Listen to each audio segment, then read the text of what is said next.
Hi, everyone. Judge Andrew Napolitano here for Judging Freedom. Today is Wednesday, November 26, 2025. Our dear friend, Professor Glenn Diesen, joins us now.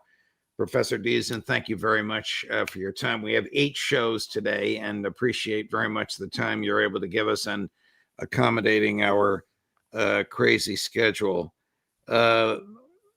Let's just get right to the heart of this. The war in Ukraine, is this, in your view, is it going to be ended on the battlefield or in a conference room? Well, it could go both ways. I mean, I hear convincing arguments going each direction, but I suspect that it would end on the battlefield simply because there would be too much opposition to what Russia demands in a peace settlement. That is, given how far this war has gone in terms of NATO's involvement, that is its direct involvement, crossing that line from a proxy war, and the lack of alternatives now. I think simply that the Russians have put very high demands, and there's very little that can be done to push it the other direction because we waited too long. We waited until the Ukrainian army began to collapse, and now more or less the Russians can dictate their own terms. So given that Russia has high demands and it is in a position to dictate them, I just don't see how it's almost possible now for the Ukrainians, the American hawks, but possibly most of all the Europeans to accept any of this because, if you read the Europeans' proposals for a peace settlement, it's more or less a wish list of Russia's capitulation. So I think this will be settled on the battlefield, or maybe a combination. When things really collapse in Ukraine, perhaps reality sets in, and a peace settlement can be accepted. Does the European public, as far as you can tell, you live and work and lecture and teach there, share the same enthusiasm for war that European leaders share?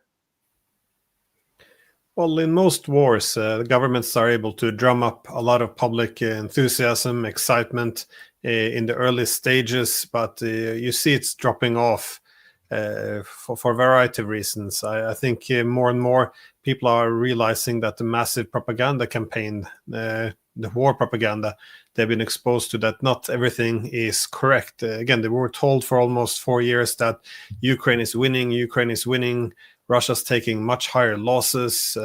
They're sending meat waves towards the front. The Russian economy is collapsing. We heard since March of 2022 that the Russians are running out of missiles, and Putin seems to have a new disease which will kill him every single week. At some point, people start to question whether or not they've been lied to. And but furthermore, I don't think the public has that much appetite for this war. I think it's more now a political elite which bet everything on this, including their own legitimacy and future political future. That is not just them personally, but the entire ideology they rest on, their vision of the world, the way they see their own role in world history. They thought that after the Cold War, the US and Europe would, forming the political West, would essentially transition away from the old world into some modern utopia where the world would be reorganized in our image. Everyone will become liberal democracies under the leadership of the political West, and suddenly it's all falling apart. So I think the delusion is much stronger now among the political elites, while you have now drop-off among the public. Here's the queen of those elites, Commander-in-Chief of the EU's army, of course doesn't exist, thanks be to God, Ursula von der Leyen, Chris, number 7. Any credible and sustainable peace plan should first and foremost stop the killing and end the war while not sowing the seeds for future conflict. We have agreed on the main elements necessary for a just and lasting peace and Ukraine's sovereignty. And let me highlight 3 of them. First, borders cannot be changed by force. Second, as a sovereign nation, there cannot be limitations on Ukraine's armed forces that would leave the country vulnerable to future attack and thereby also undermining European security. Third, the centrality of the European Union in securing peace for Ukraine must be fully reflected. Ukraine must have the freedom and sovereign right to choose its own destiny. They have chosen a European destiny. It starts with the country's reconstruction, its integration into our single market and our defense industrial base, and ultimately joining our union. We will continue our work together with Ukraine, our member states, the coalition of the willing and the United States to make real progress towards peace. What is important is that we move forward as partners on a single track. So the American Secretary of the Army spent 2 days in Geneva this week negotiating with this crazy lady and with some other European leaders. What are they negotiating? It's hard to say, but if you do see the European leaders, they do suggest that they need to have the final say in anything because it's in Europe. But this is kind of it doesn't reflect reality, which is why it confuses people around the world. Because whenever the Europeans make the European leaders make arguments for how a peace settlement should look like, they always have this normative approach. That is, they're arguing, Russia's the aggressor, Ukraine is the victim, and NATO is just a third party looking to help. So because of this, it's unfair, and therefore that the Russians should be allowed to give the fewest concessions. So any peace agreement has to favor Ukraine because they're the victim. So the whole idea that Russia's winning, it has already won to a large extent, and that the loser doesn't get to dictate the terms, this kind of doesn't enter the discussion at all. So if you listen to them, not at one point do they ever discuss what the Russian security demands are, what the Russian security concerns are. It's more or less a long wish list demanding Russia's capitulation. But this is a very consistent theme over the past 30 years. After the Cold War, we began to construct a new Europe, a Europe where all countries should belong in Europe except for the largest one, which is Russia. So the whole idea is if we just strip Russia of its representation in institutions, so that it has no institutional voice, then somehow it would just go away. But again, reality asserts itself. If a great power is not allowed a voice in institutions, then it will assert itself militarily. And this is what we have seen. So just as a final note, though, all her comments are organized around the notion that the only thing you need for peace is for Ukraine to have a powerful deterrent. That is, so Russia will never dare to attack again. But the lesson from the Cold War, if you look at Austria, Finland, Sweden, Switzerland, they were safe, not because they had powerful deterrent, which could threaten the Soviet Union. It was because they were neutral. And indeed, if you look at Ukraine, before the 2014 coup, in which NATO countries hijacked Ukraine's intelligence services, military and political system, no one in Russia had any territorial claims against Ukraine. Most Ukrainians even favored a partnership with Russia over others, and only 20% approximately wanted NATO membership. So one has to ask whether or not just sufficient deterrence is really the solution to Europe's problem. But again, we don't have debates in Europe anymore. We have governments who spout official truths. We have the media which repeats it. And any dissent is, the work of Russian propaganda. So common sense doesn't really get its fair hearing.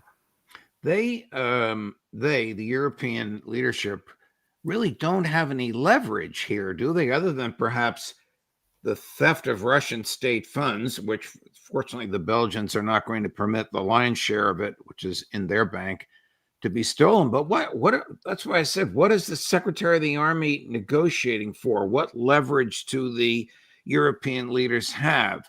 Their militaries are very small. They're all operating in the red. If I'm Donald Trump, what do I care what they think? Well, I don't think they have much leverage at all over the Americans. They try to sell this to Zelensky, though. So whenever Zelensky has to meet Trump, then he will always call the Europeans first, because the Europeans promise that no matter what happens in the US, they will continue to provide the support. So that's essentially their back channel, the way they attempt to get some leverage. But you even now hear from many from the political establishment in Ukraine as well, that why are we listening to the Europeans? I often cite the recent tweet by the former press secretary of Zelensky. She also came out saying, why do we listen to the Europeans? They don't have any weapons. They don't have any influence. They don't even talk to the Russians. They don't have the money to finance us. So why do we reject this peace agreement and, well, more or less keep sending our young to die in the trenches when there's nothing they can really do? It's all talk. And I also think that this is the main leverage that the Europeans have. That is, no matter how bad the losses are in the front line, there's no need to negotiate really, because it's not our men, it's not our young boys dying. If this were our soldiers, we would have negotiated a long time ago. Right. Fighting with Ukrainians, and again, then they're seen as a bargain. Can you tell us if the 28-point plan has sort of dominated the thinking of the Europeans and put on the back burner the idea of stealing these hundreds of billions in European banks, or are they still planning and plotting to do that? The hundreds of billions, I'm sure President Putin regrets putting the money there, but whatever, it's there. These are Russian state assets in European banks that the Europeans are contemplating stealing. Are they still contemplating doing that, as far as you can tell? No, I think they're more determined than ever, because the logic is that if the Americans are considering to put an end to the war because of being lost, this is really the time to prove that, no, we can buy a few more years. That is, if we just steal the Russian assets, then this could be something that would turn Trump's mind around, that you might continue the fighting. Also, some EU parliamentarians have argued, well, we don't have a seat at the table. Well, if we steal the Russian assets, then that will be our ticket to get a seat at the table. So this is a discussion which is coming back. And the EU foreign policy chief, Kaja Kallas, she recently spoke with the Belgian politicians because she wants to force them, or pressure them, into stealing these assets, given that Euroclear is in Belgium. And she was making the point, why are you worried about the legal consequences? And no judge in the EU will hear Russia's case. They will not take Russia's side, which is a horrible thing to say about the legal system in Europe, if this is really or truly the case, that it's already been predetermined now that theft has been legalized. But no, I think they're going to push for it, but they're also looking for plan Bs, what to do if it is not possible to steal the assets of Russia. What will the EU do when the likely Russian military victory, and I'll describe victory as a collapse of the Ukrainian military, or the Kremlin is satisfied that they've acquired the real estate that they believe is truly theirs? When this victory comes about, what are the Europeans going to do? Are the Germans going to aim missiles at Moscow? Well, they could. Again, if you listen now to the rhetoric coming out of Europe, the Germans are suggesting that Russia can attack by 2029. We have to prepare for war. In the UK, they say that they're facing an existential threat from Russia, but they put the date as 2027. Some have argued it can also come next year. You have the French new army chief arguing that we have to be prepared to lose our children in a war with Russia. So this is kind of the rhetoric coming out. Now, I suspect, though, that at the moment when they see the terms coming from Russia, which has all of these territorial claims and really cementing the neutrality of Ukraine, they're rejecting it because they're leaning towards the alternative, which is that they get to dictate everything. As their proposal would suggest, Ukraine should join NATO. There will be powerful security guarantees, no territorial concessions. The Russians should pay reparation. So just a long list of, essential nonsense, delusion. But I think once now, and it's not in the future, you already see now the cities collapsing at faster rate, and I think soon it will become evident that the alternative to this bad deal the Russians are asking for is something much worse. So essentially, the concessions of Russia is not to take further territory, and I think this new reality will begin to assert itself. But first, things have to get, I think, a lot worse. How does the corruption scandal in Ukraine play in Europe? I mean, you're talking about billions, maybe 100 billion stolen by these people. How does that play out in Europe? Well, it makes it more difficult for the political elites to send more of our money, because people were told it would be used to save lives, allow Ukraine to defend itself. But of course, it's not popular when you see this is merely lining the pockets of its elites, which is now setting up camps in various European cities and in the United States. So it does take some of the war enthusiasm out, and also, as I mentioned before, we don't really have any dissent approved anymore. That is, if you criticize the war, then you're taking Russia's side. If you're criticizing the narrative, you're a Putinist. So there's no avenue anymore for criticizing any of the policies.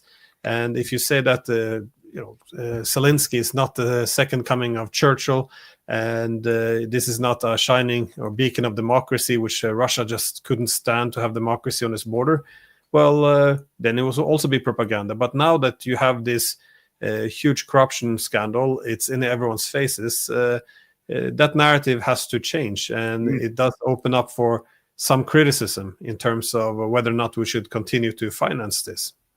We are hearing in the U.S. of massive Ukrainian military desertions, and being welcomed, obviously, with open arms by the Russians.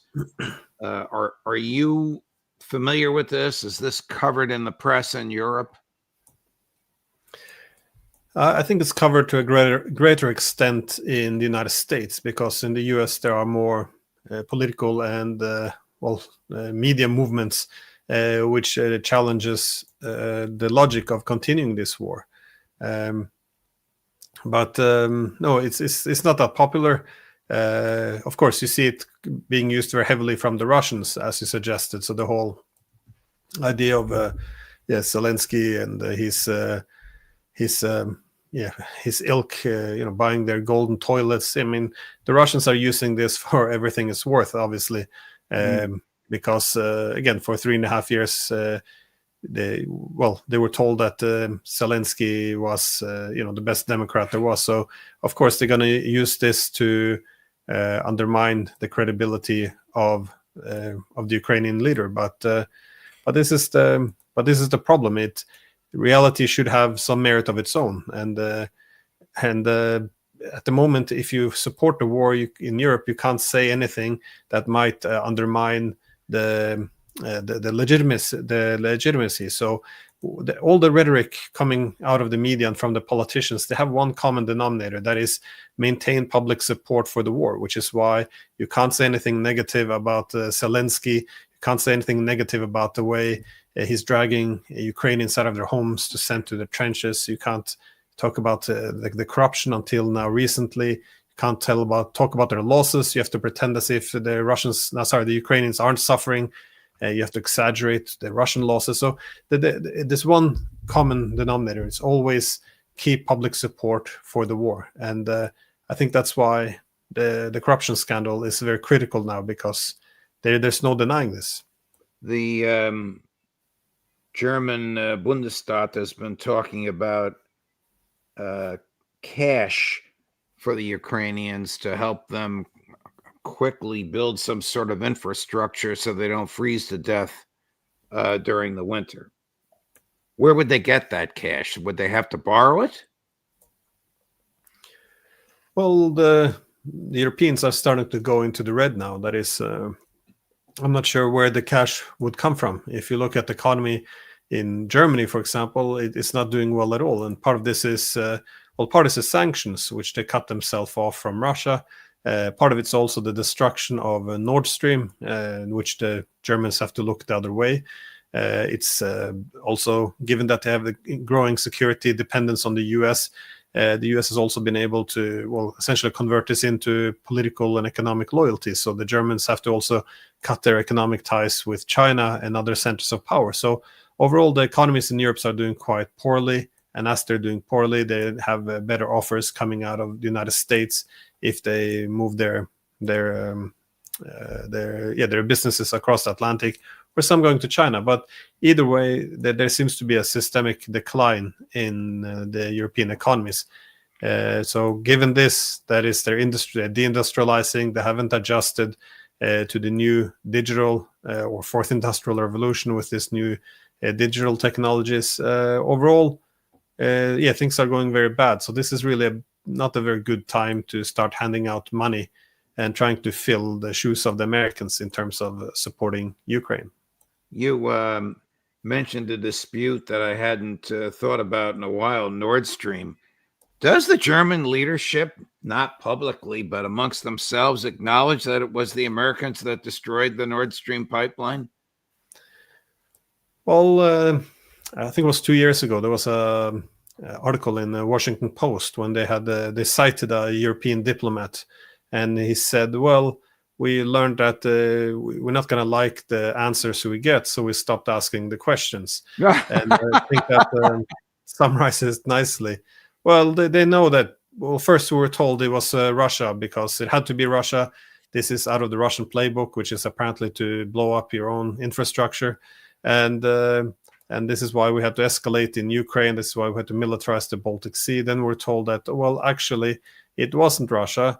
It was the Ukrainians. And America tried to stop them. And then Zelensky tried to stop it, but it was too late. So I think most people understand that if the Ukrainians had a role, then certainly it could not have happened without the knowledge of the US. But overwhelmingly, I think most people recognize that most likely the US had something participation in this. But again, it's not a good narrative, and we have narrative-driven media. So what do you do if either you blame the Ukrainians or the United States for destroying your energy infrastructure? It's easier to say nothing. So the politicians do not talk about it anymore, and the media stopped talking about it as well. There were some efforts for the Germans to investigate some Ukrainians who were involved, but at the end of the day, the Poles came forward and said that they wouldn't hand anyone over, and the Germans should feel ashamed for having built the pipeline to begin with. So this is, I mean, this is where we are. Just crazy. Oh, Germans are suffering because they don't have the natural gas coming from Russia. Professor Diesen, thank you very much. We have a busy day today, and I know you changed your schedule to accommodate ours because we have a 4-day holiday weekend coming up. Much appreciated, my dear friend. We'll look forward to seeing you next week. Thank you. And good luck with the other 7 interviews. Oh, thank you. We're almost halfway done. Our schedule has changed slightly, but not very much. At 1 o'clock, Colonel Douglas McGregor. At 2 o'clock, Colonel Lawrence Wilkerson. At 3 o'clock, the great Phil Giraldi. At 3:30, the one and only Max Blumenthal. And at 4 o'clock, Professor John Mearsheimer. Judge Napolitano for Judging Freedom.